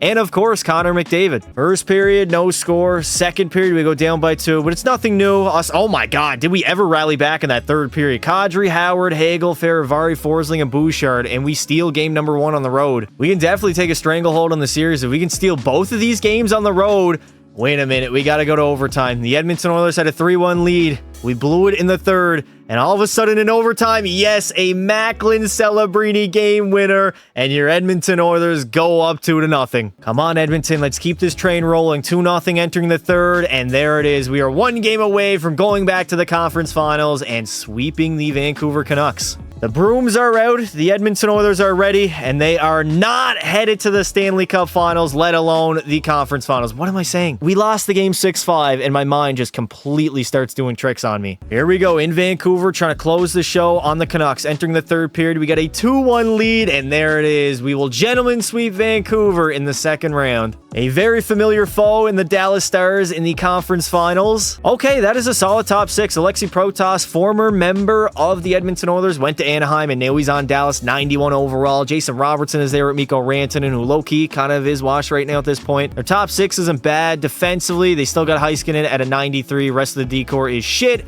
And Jake Ottinger is still a 92. This is probably going to be our toughest series so far in our playoff run. A 1-1 tie after the first period, 4-3 after 2, and the Edmonton Oilers big third period goals by Howard, Kadri. Kadri actually got 2, and we will win game number 1 on the road. Down 3-1 in game 2, early second period. Oh my God. Connolly, Celebrini, Mishkov, McDavid, and the Edmonton Oilers will steal both games on the road, as we have been maybe the best road team in the entire postseason. The question now becomes, can we go up 3-0 in this series? No, the Dallas Stars are going to have a strong effort from Rope Hintz, Jason Robertson, and Mikko Rantanen as they get their first victory in the series. Bro, I did not even realize that the first round matchup against LA literally mirrored real life, where the Kings, they win the first 2 games in the series, and the Edmonton Oilers, they make some changes to their lineup, rearrange the lines, and rally off 4 straight to get the Kings packing. First period, game 4, 1-1 tie. Second period, we go up 3-2, and the Edmonton Oilers are 1 win away from going back to the Cup Finals. First period, we got a 1-1 tie, Macklin Celebrini and Bransack Nygaard. Second period, still a 1-1 tie, as the Oilers, they are looking to go back to the Cup Finals, third consecutive season as we try to three-peat. Dallas, they got to claw back, man. They got to somehow try to win back their fan base and try to win this hockey series back. They've been, not gonna lie, they've been kind of dominated the entirety of the series, but so far so good until Connor Geeky striked and the Edmonton Oilers are going back to the Cup Finals. If you can recall, the Ottawa Senators, they got swept by us in the Cup Finals a few years ago. You know they want their revenge. You know they have P. Shoresy on their roster. This should be a tough series. Again, I don't really know what the strategy is for Ottawa, keeping P. Shoresy on that second line instead of Brady Tkachuk. They got Timmy Stewart at 93. Like, the roster's not bad. They got swept last time. Maybe it was a closer series than it showed. Sanderson's a 90 overall, and in goal, they got an 86 overall, Joel Hofer. Not going to count my chickens before they hatch, but a lot is on the line here. Game 1, first period, 3-1 lead, 3-1 after 2, and the Edmonton Oilers remain undefeated. That is now 9 games in a row in the Stanley Cup Finals that we have won consecutively. Put in the comments below, what is the longest winning streak in Stanley Cup Final history? We honestly might have it, considering we swept the last 2 times. And we are now 10-0 in our last 10 Cup Final hockey games. This team is something else, man. All right, Game 3 now in Ottawa. You know they're going to bounce back. We got ourselves a 2-2 tie after 1. Second period, they go up by 1. Definitely not out of it. There we go. Matvei Mishkov. Matvei Mania. We got 3 goals on 16 shots. Oh my God. Macklin Celebrini chips in as well. The Ottawa Senators are falling apart. Man, I'm blaming it on the fact that they got P. Shoresy rotting away on the second line, even though he's a 99 overall.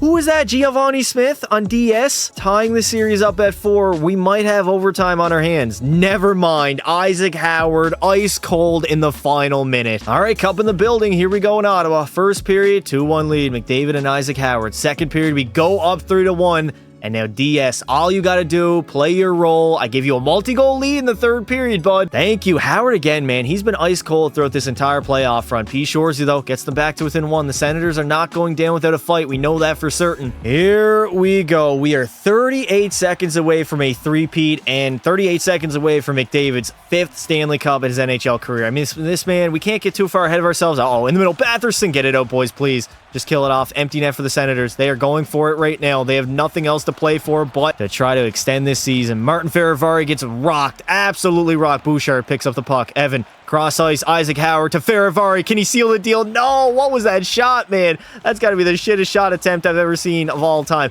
Get it? There it is. And who else but the captain to seal the deal? And that is a ho-ho hat trick.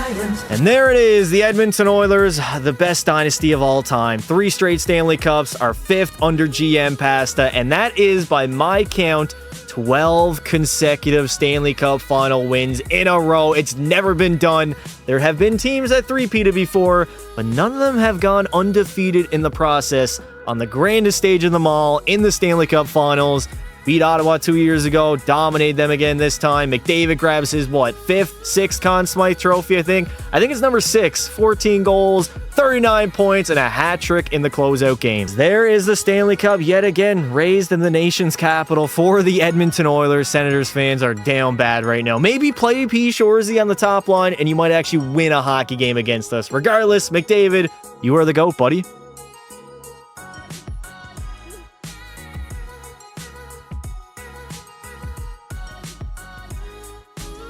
McDavid damn near scored a point per age that he is right now. 35 years old and 39 points in the playoffs. Also 14 goals. We got Celebrini, who had 30. Isaac Howard, 28 and 15 goals. The Iceman is ice cold when we need him the most. Matvei Mishkov chipped in. Bouchard was great. Gavin Thompson was pretty good. And DS between the pipes, he got his save percentage up there to 912. This is Gavin McKenna's world, and we are just playing in it right now. We got Rick Lidstrom taking home his first ever Norris Trophy. McDavid wins another Conn Smythe. Look at McDavid right there, dude. That is 4 Conn Smythe trophies in the last 5 seasons. Devin Levi is going to win his first ever Vezina, and the Selke will go to Connor Bedard. An absolute blockbuster deal. I have had enough with DS and his god-awful contract negotiations. We'll get back Ivan Kovic for 5 years at 6.9, a young guy in Sahu, and Jacobison yet again. Bang! Consider it a done deal. Probably the biggest trade I've ever made, considering the trade value of Daniel Saibu. You can't keep getting away with it! Zachary Morin has only been pretty much a rental player for the last 3 years. He's out the door as I want to take Seattle's second overall pick in this NHL draft and try to draft a guy that I believe will serve us right. Although they do not want to go for it, I might have to throw in a pick as well.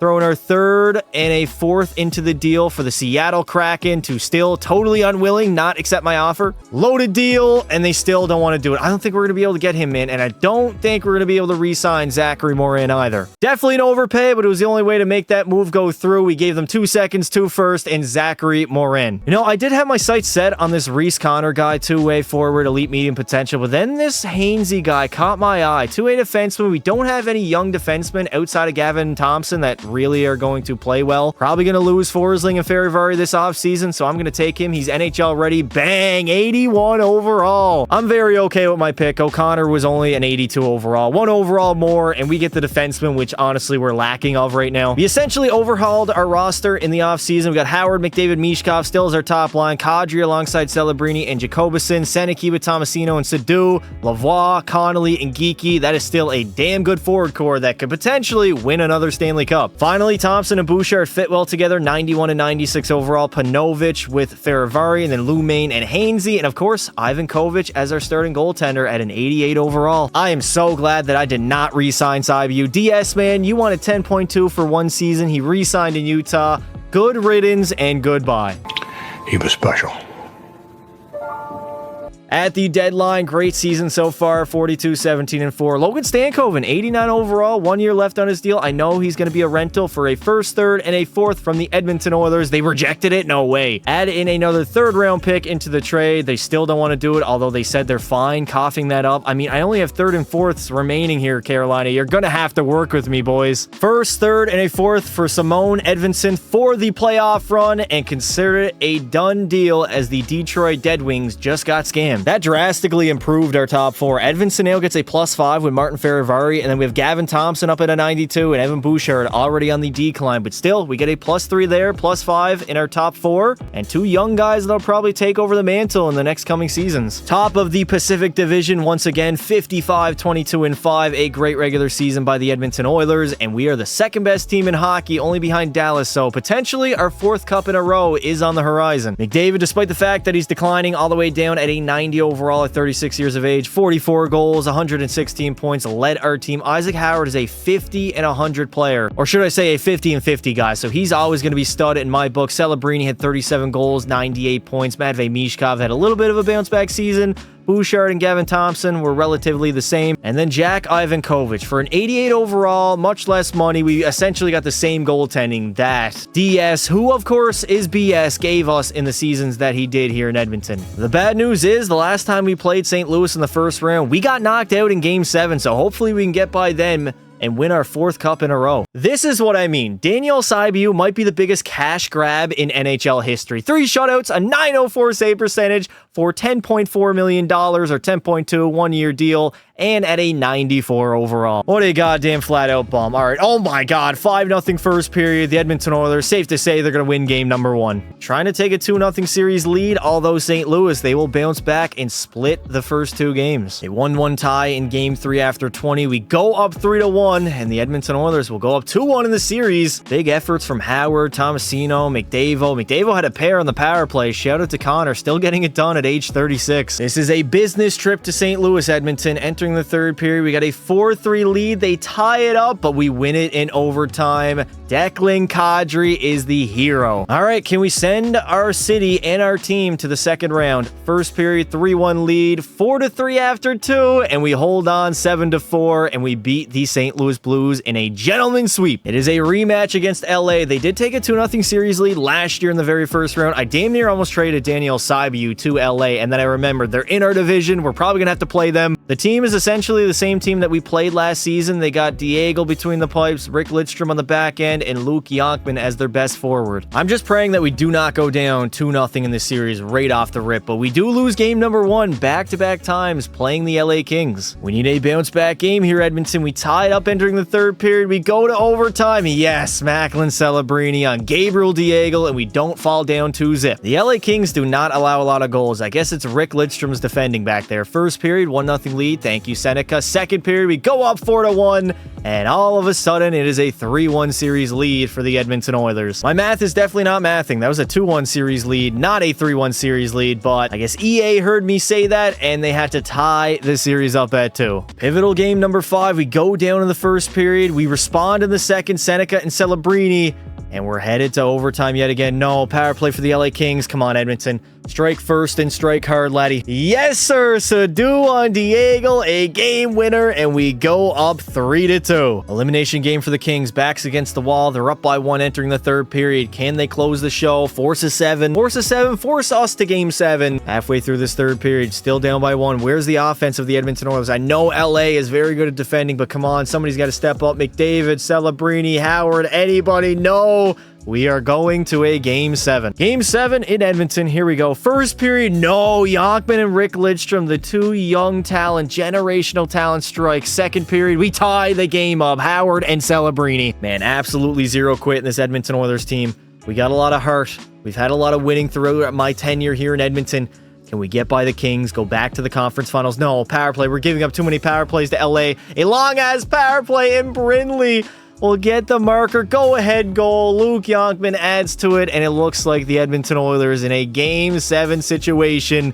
They are going to end up losing to the LA Kings 5-2. Bit of a shorter playoff run. We're not used to playing 12 games in the postseason. Celebrini was our best player, having 20 points, and then a big fall off to Connor McDavid. McDavid definitely is not the guy he used to be. Isaac Howard had 12. Thompson was good. Jacobson was good. Oh my God, no. Evan Bouchard, buddy, 1 goal and 7 points in 12 games. I mean, he's getting a little bit older. I can't be mad at Jack Ivankovich. He did his job. Something in the water in Boston, man. They dominated Ottawa on the first round, swept their asses, and that probably should have been an alarm clock in my head. They go on, beat Dallas in Game 7 of the Stanley Cup Finals. The GOAT, Alexei Protas, will win the Ted Lindsay, Art Ross, and the Hart Trophy. Maurice Richard will go to Luke Yonkman. We got Rick Lidstrom winning the Norris, the Conn Smythe to Desharnais, or Desharnais, however the hell you say his name. We got Diego winning the Vezina, and the Selke to Dalibor Dvorsky. Luckily, Connor McDavid is going to stick around for at least one more season as Leon Draisaitl, a former Oiler. We won multiple cups together, traded him to San Jose for Celebrini, and he has decided to call it a career. This is going to be McDavid's first season not being on the top line of the Edmonton Oilers. Macklin Celebrini is a clear-cut the best player on this team. McDavid's a 90 overall with Sadu and Kadri. We got Howard alongside Mishkov and Celebrini. Third line is decent. Fourth line, I mean, our depth is really cutting it now. Defensively, though, our top 4 is really, really good. Even our top 6 is not too bad. And then in goal, Jack Ivankovich at an 89 overall.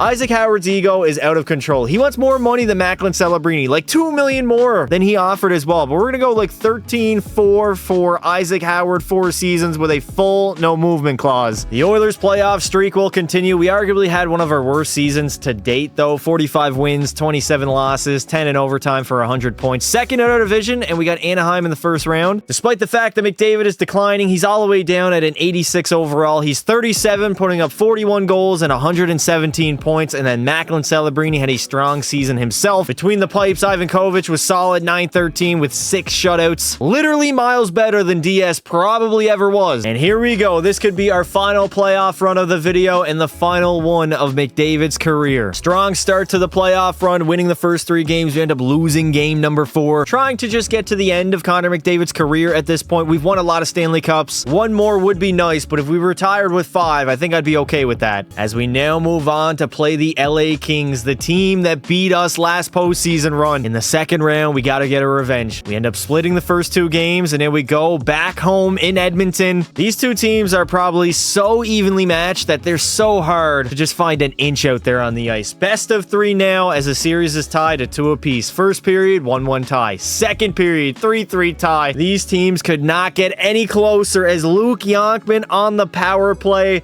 will give the LA Kings the lead, and then Coronado will extend it. It looks like LA will have the opportunity back in Edmonton to eliminate us for the 2nd consecutive season. Season on the line, Game 6 in Edmonton, first period. Oh my God, you literally could not ask for a worse start. A 3-0 deficit, 4-0 after 2, and I mean the Edmonton Oilers season and Connor McDavid's career might be over. Kadri's gonna stop the bleeding too little too late as back-to-back seasons, the LA Kings will beat beat the Edmonton Oilers. Despite being an 84, McDavid did have 9 goals and 16 points in 12 games in the postseason. The Buffalo Sabres and Gavin McKenna go on and win the Stanley Cup as they beat LA. That literally could have been us, and we could have had an opportunity at another Stanley Cup. A clean sweep again for McKenna on the individual hardware. Zane Parekh, Norris, Conn Smythe to McKenna, Diego Lavezna, and the Selke to Belak. I think McDavid channeled his inner Vince Carter as he has one more in him. On a serious note, I really can't believe that Connor McDavid did not call it a career. Not hard to tell that we're near the end of the video. McDavid's an 83 overall, 37 years of age, and this is by far and away the worst team we've probably had in the GM Pasta era. We just don't have enough cap space. There is not, I repeat, there is not enough money to go around. The good news is, though, Jack Ivankovic has gotten a little bit better as he's a 90 overall now. We're going to try to re-sign McDavid for one more season, $8.4 million on a full no movement clause. Now, I know McDavid might not retire at the end of the season, but this might be the last year that GM Pasta is in full control. Literally everybody comes off the books. This could be my final trade as the general manager of Edmonton. We got Hainsey, 2 firsts and 2 seconds for Matthew Schaefer. They have rejected. No way. Is it because they don't want to retain salary? All right, y'all do not have to retain any salary, and instead we'll just take Matthew Schaefer straight up, and they still are not interested in a deal at this point in time. Another solid season in the books, 49, 29, and 4, 102 points, second in our division yet again, and it's deja vu as we have Anaheim in the first round and LA winning our division. Connor McDavid is only an 83 overall, putting up 52 goals and 118 points, leading us offensively and pretty much carrying us, to be honest. Celebrini had 93, Howard 92, Matvei Mishkov 81. It's clear we're not the team that we used to be, but we're still a competitive team in the Pacific Division with a damn good goaltender. Dear God, Jack Ivankovic, 8 shutouts, 914 save percentage, 49 wins. A rematch of last season against Anaheim, and we potentially could have to play the LA Kings once again in the second round. I believe that is back-to-back sweeps for Edmonton as we dominated Anaheim in the first round and another showdown against the LA Kings. Oh man, LA has beaten us 2 consecutive times. I'm a little bit worried, I'm not gonna lie. Down 3-1 in the series with our season on the line here in Game 5. First period, we get a 1-0 lead. Thank you, Kadri. Second period, still a 1-0 lead,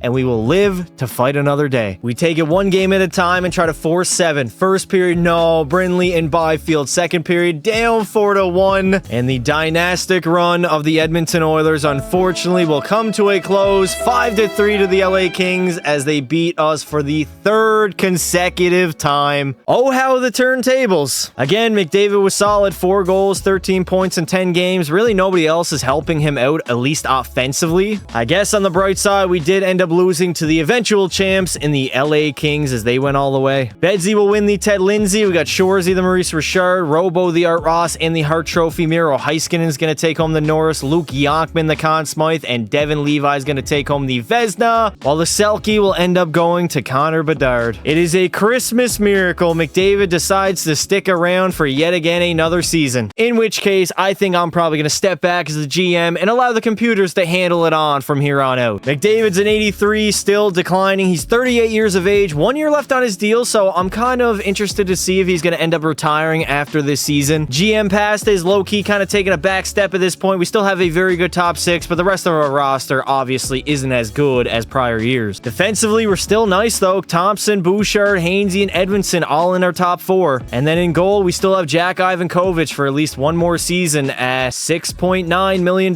Hold up a goddamn minute. 32-7 to start the season, even though I made 0 changes in the offseason. This team might have some magic to them. I don't know how the Edmonton Oilers went on and damn near won 60 games as we went 59, 17, and 6, 124 points at the top of the Pacific. And we would end up being the best team in the NHL this season. Isaac Howard led our team with 97 points. The man had 41 goals as well. Celebrini had 95. And this is finally the year that Connor McDavid falls off a cliff all the way down to 26 goals and 63 points. We are going to play the Chicago Blackhawks in the first round. Gentlemen swept Chicago. We move on to play the Vancouver Canucks now in round number 2 as we try to go on. This could be McDavid's final year. I'm going to say that pretty much every single season moving forward. But that that man is inching closer and closer to retirement as the years progress. We have some conference finals action up against the Utah Hockey Club, a solid team. We actually made a blockbuster trade with them a few years ago, sending DS their way. We've got back Jack Ivankovic and a few other players, if I'm not mistaken. So DS, you know he's going to want to get his revenge, and right now he's en route to doing so. Up 3-2, Game 6 in Utah, entering the third period. We got a 2-1 lead, and we force a Game 7. Game 7, conference finals against Utah. First period, 2-1 lead. Romanik and Evan Bouchard. Second period, we go up 3-1,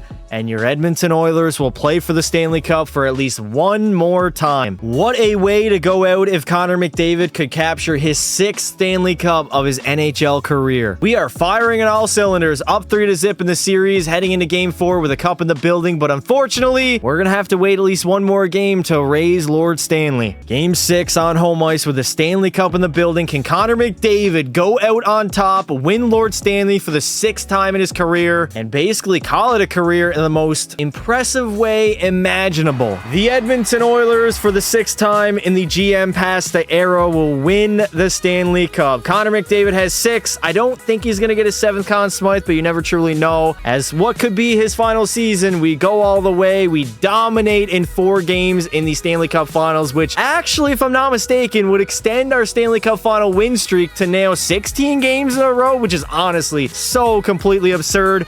And there it is, McDavid still wins the Conn Smythe, 11 goals, 27 points. As luckily, we get to raise Lord Stanley on home ice in front of the Edmonton faithful. It has been such a journey here in Edmonton. I took over the team after back-to-back Cup Final losses, completely changed the roster for better. We went ahead, made like 8 finals, I think, in my tenure, and now we've won 6 Stanley Cups. As Connor McDavid, buddy, you are the GOAT. I completely forgot that we did blow it in Game 4 and ended up winning on home ice in Game 5. Regardless, it is still the longest win streak ever at 15 straight Stanley Cup Final games in a row. And in typical storybook fashion, Connor McDavid will call it a career. 911 goals, 1,574 apples for 2,485 points. This dude, no doubt, was the greatest hockey player of all time. He literally scored 100 points his entire career besides the season that he retired, and 1920, where he only played 64 games and had 97 points. Outside of that, in his rookie season, this guy was a bona fide 100-point player. In the playoffs, his numbers might even get a little bit better. 437 points is the most all-time, and he had probably the most dominant playoff runs we have ever seen. Finishing his career with 6 Stanley Cups, 7 Conn Smythes, 8 Harts, 9 Ted Lindsays, 10 Art Rosses, 3 Maurice Richards, and he also has 2 Lady Bings to his resume. Well, that is going to do it for this video. If you guys did enjoy it, make sure you leave a like and consider subscribing to the channel. I would like to say thank you all for watching, and until next time, don't be silly.